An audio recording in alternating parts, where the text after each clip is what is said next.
Good day mga kamotorog. Bad news tayo ngayon kasi nagka-problema si Black Ninja. Nagka-check engine siya ng 25 at ayan, naka-neutral. Pero pag mag-pre-primera tayo, ang lalabas lang yan, 2 guhit lang. At ang problema pala niyan, yung sa sensor ng change gear natin.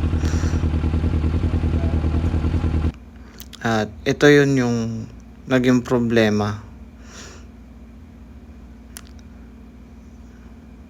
So ayan, inalis ko muna yung mga wirings na nakakabit din na iba. Yan ang problema.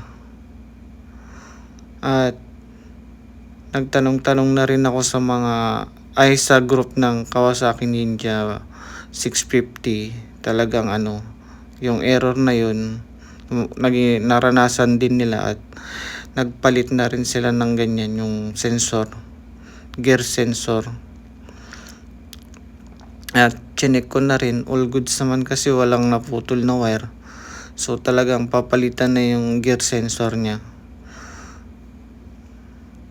So ayun, nag-order na rin ako kasi kailangan talaga palitan. At ayan, binaklas ko na lahat din si Black Ninja para ma-check yung mabuti kung anong problema, kung naputol nga yung wire or pero wala naman, all goods naman lahat ng wire niya saka wala naman daga kasi na magngangat dito na kasi ang dami naming alagang pusa din. So ayun, sa likod nagsha-shot sila tito ko, mga kaibigan nila at si Beo ko. At ayan, nag-change oil na rin ako kasi naibaklas ko naman na din lahat, saka kailangan na rin mag-change oil talaga. So ito yung mini shop namin ng parts ng mga motorcycle. At kukuha na rin ako ng langis ko na ipapalit, ilalagay kay Black Ninja. So ayan, si Bobby nakapagbenta din siya ng langis yata or pyesa.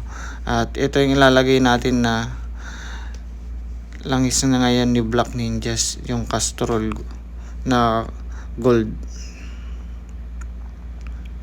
2 litro.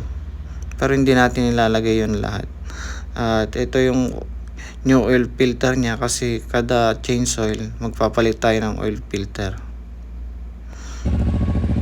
So ayan, gabi na rin ako natapos at inayos ko din kasi yung switch ng mini driving light natin, linipat ko para madaling i-on off.